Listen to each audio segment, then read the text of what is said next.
So, hi guys! Welcome to my channel. So, for today's video kay Mami's Tami, huwag sa akong partner. So, ato may lang nanay Josie kay nag-invite siya kay Pista Maron sa Maslog. Nag-invite man mi, sumadto mi niya. Duty man ko alas city.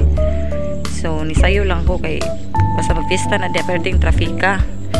Niya alas city pa man akong duty, so nisayo lang mi adto kay para maka kanang story-storya ginagmay kay dugay namin nagkita ni nanay. So kana si nanay Josie family close friend na namo since then nya.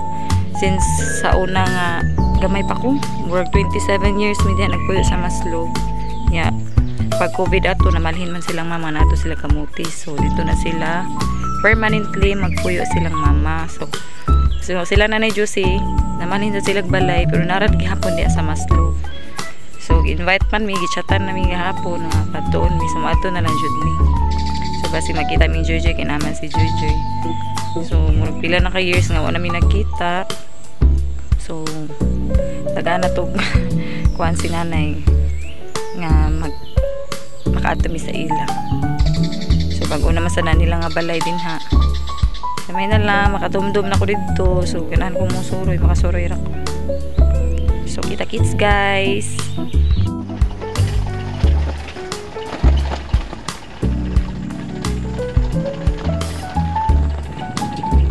So, naami karon diri sa gym sa Kugon guys. Nagpaabot lang mi, nagpatuang mi guys kay perti kusuga sa uwan, kusog kay unos, hangin.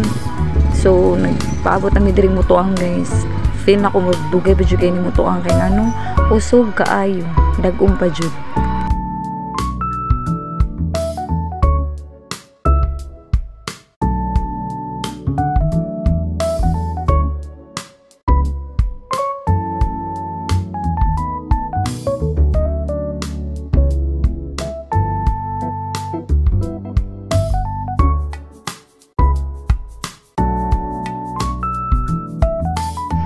So, ayan guys, good morning.